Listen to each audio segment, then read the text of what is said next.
Then the teaching methods in UK are known for their emphasis on interactive teaching methods. We expect a lot of student participation through the discussions, presentation, group work, and again, the financial support. If your studies are fully funded by a scholarship, it will also cover your living expenses. You may not need to provide any evidence of additional financial support. Also, there are many universities offering partial scholarships in the UK as well. Then the student work rights in UK is a postgraduate degree student can work for 20 hours per week and full time for holidays. Similarly, for an undergraduate student, they can work for 20 hours per week during study time and full time during the holidays. If your degree is below undergraduate level, that is a diploma, you can work 10 hours per week during the study and full time during the holidays. Then there are around 130 universities in UK that can be broadly classified into two categories. That is the traditional universities and the model universities. Traditional universities are old and ancient universities. They are prestigious and high ranked, highly research focused, and offers a variety of subjects and specializations.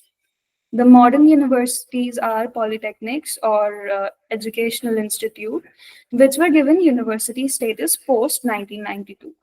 They focus on applied learning rather than research with excellent industry tie-ups. Then there is Russell Group Universities, which is a self-selected association of 24 high-ranked public research universities in UK, many of which are considered to be among top universities in the country and the world. The group was formed in 1994 with its headquarters in London.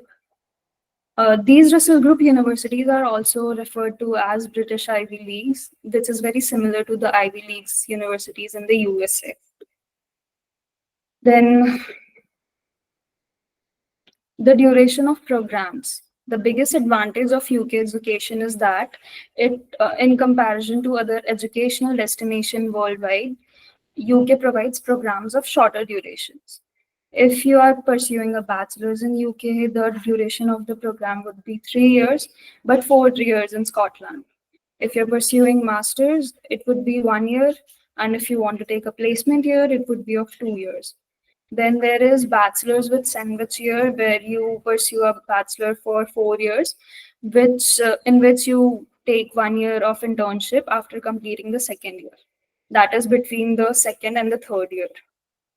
Then there is integrated master's program, which are of 4 years and 5 years in Scotland.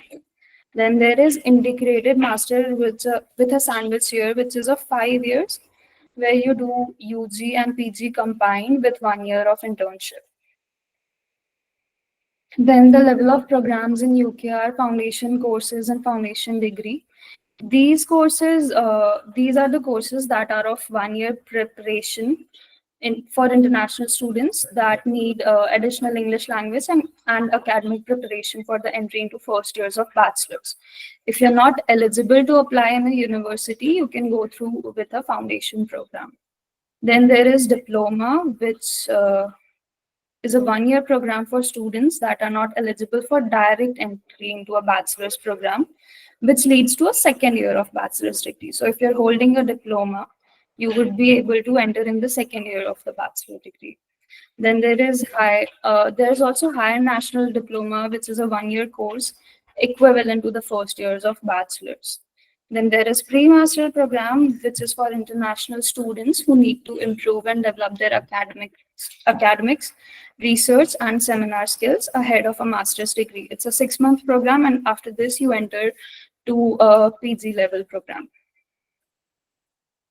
The entry criteria for foundation courses is minimum 40 to 50% in 12th standard. For the diploma courses, minimum 50 to 55% in 12th standard. For a pre-master's, minimum of 50% is required in a bachelor's degree. And in the IELTS, the student should score 5.5 with no band less than 5.5. There are also extended degree and accelerated degrees. So an extended degree is a degree that offers an alternative entry route to a lower entry requirement into higher education than traditional undergraduate program. So basically, a degree's foundation with foundation year is known as an extended degree, which is usually of 4 years, 1 year for foundation program and 3 years for bachelor's. Similar for extended master's degree, then an accelerated degree is a fast track degree that a student undergoes, in which a student can graduate in just 2 years. Also, during an accelerated degree, the duration of your holidays would be quite less. Then the academic years in UK universities starts from autumn, spring, and summer term. Autumn term in our language, we would call it the September to December intake. Then there is January intake. Then there is April and May intake, which is a rolling intake. It's not a major intake. Then breaks and holidays. Every term is separated by 2-3 weeks of breaks, which allows the students to take a break and meet their family. Then the assessment schedules are exams and coursework, which are spread throughout the year and typically are held at the end of each term. This structure allows the student to stay focused and it facilitates effective workload management. Then program length in academic year for UG programs is typically 3 years, and PG programs, it's a master's program, which is usually of 1 year, 18 months, or in some cases, 2 years. Then UK offers a vibrant academic landscape for both undergraduate and postgraduate programs. The undergraduate studies focus on building knowledge base in your chosen field. Learning style emphasize on lectures, seminars, and a mix of assessments. The student experiences a structured and supportive environment with a focus on foundational skills.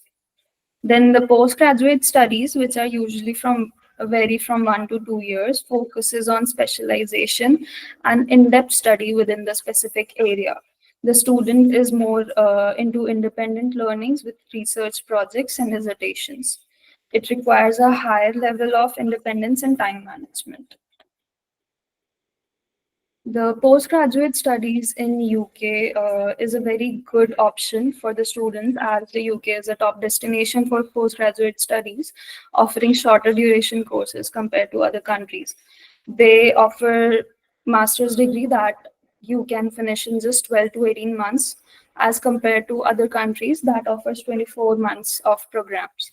There is also 15-month duration of programs where you can enroll. However, it is very important to consider considerations around English language requirement and preparatory programs to ensure a smooth transition. Then, what is top-up programs and credit transfer? So, a top-up degree is equivalent to the final year of bachelor's degree.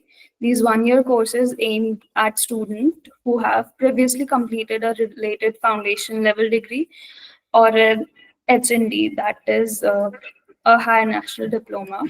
They provide routes for the student to directly enter into the final years of the bachelor's degree.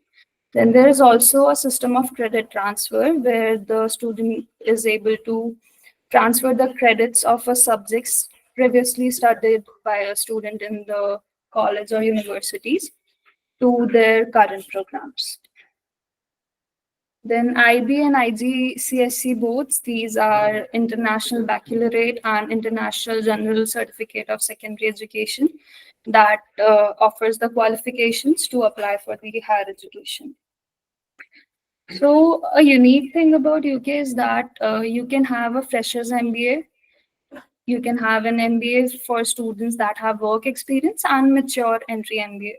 The fresher MBA is for the recent graduates who have no work experience and can apply directly for an MBA. The students having work experience can enter into an MBA program with 2 to 5 years of work experience. And then mature entry MBA is the student is for the student who does not have a formal bachelor's degree qualification, but they're still able to pursue an MBA in the UK on the basis of their experience. It should be at least 25 years of work experience. Then learning at UK universities, as I mentioned before, they have lectures and seminars. Lectures offers in-depth knowledge and are delivered by the experts academics.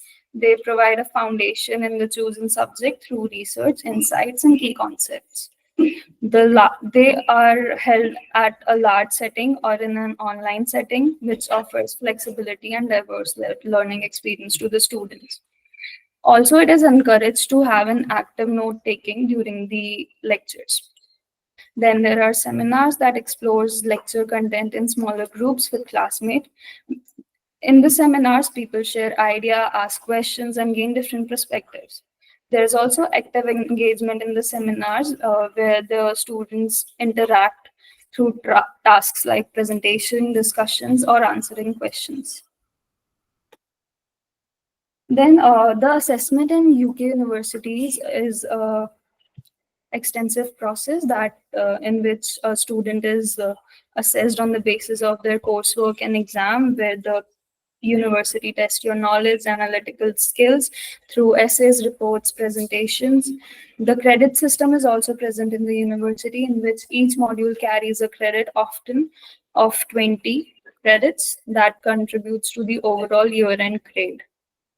Then the program requirement, credit requirements vary depending on the program level. For an undergraduate program, you typically need 120 credits per year. That leads to 360 credits to have a full honors degree. Then in the postgraduate program, you require a minimum of 180 credits total to complete your master's degree. Then there is rigorous evaluation, where student is meticulously marked and moderated to ensure fair and consistent assessment across the program. So I mentioned above, the major intake in the UK universities is September and January. The English language requirement in the UK are minimum at least 6.5 in IELTS. So it varies according to the universities. There is IELTS waiver in many universities, in which the student must have secured 65 to 70% of marks in 12th standard English. So the IELTS requirement for the UK is at least B1 level, that is 4 to 5 for a foundation program. And you can see the other test requirement of PTE and TOEFL as well. So at least B2 language proficiency you should be having to enter into a good university. The entry criteria for bachelor's is for higher ranked university, you need 70 to 80% in 12th, 85% in 12th standard. For a middle rank, you need 60 to 70% in 12th standard. And for some low ranked universities, you can work with 55% to 60% in 12th standard. There are also subject-specific requirements which are mentioned in the slide. 60% to 85% in mathematics and physics in 12th for engineering degrees, 50 to 85% in mathematics depending on the universities for business degrees. And the IELTS requirement ranges from 6 to 6.5.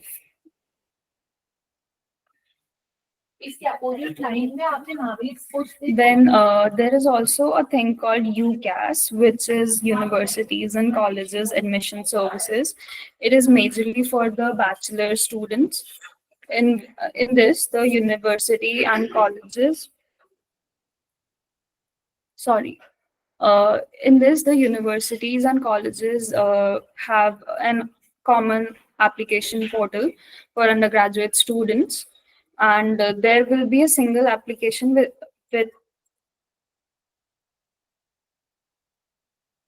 so the universities you can apply through UCAS are mentioned in the slide. Then the time schedule for September intake. If you're targeting a September intake, you should start your IELTS coaching in February.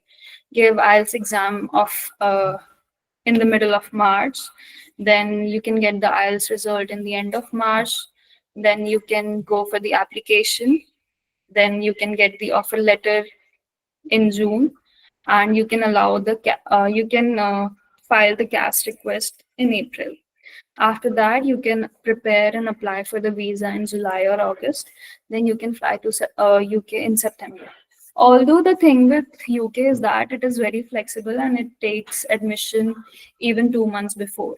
So it is very flexible to apply to study in UK.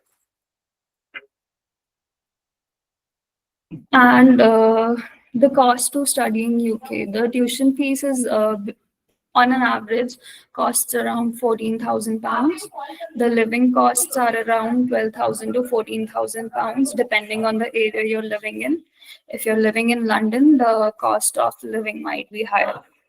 Then the visa fees for the UK is £490. The National Health Service, that is the health insurance you have to take while going to the UK, is 1164. Then while working for part-time, you can earn at least 6,000 euros per month, and there are also options for scholarships and assistantships. And as I said before, you can work for 20 hours per week during your studies and 40 hours per week during your vacations. Then I would be telling you the financial requirement for the UK student visa. So acceptable funds are self-funded and parents and education loans. Self-funded funds includes fixed deposits and funds in savings bank account that are the only acceptable mode. Or you can have the funds in your parents' account. So the maturity of funds are for only required of 28 days. And it is advisable to avoid showing large recent deposits. Then you can also apply for education loan from a nationalized or a private sector bank. A guarantor or a collateral security is required. Education loan sanctions, sanction letter on bank's letterhead with bank's contact details mentioned. Loan should be of the education loan scheme. Nothing else would be accepted. The funds to be shown are the remaining tuition fees of first year of study and your living expenses. If you're living inside of London, you would be needing 12,006 pounds. The living expenses are for a year to 9 months. Then the source of funds, some acceptable source of funds of recent fund would be the liquidating share or mutual funds, transferring funds from cooperative banks to acceptable financial institution, liquidating on old fixed deposit, and depositing the amount to a savings account. Then sales of immovable property, the transaction should be tallied with the check number given in the sale. Transferring funds from a provident fund account is also acceptable. Then transfer of funds from a post office account to the shareholders bank account, agricultural sale bill, etc. The UK has a policy of a post-study work visa, where if you have pursued your education in the UK, you would be able to stay in UK for 2 years. And even if you don't have a job, you can stay for 2 years and look for the jobs. These are some sites where you can check the rankings of the UK universities, where you can find if the counselor is being honest with you or not.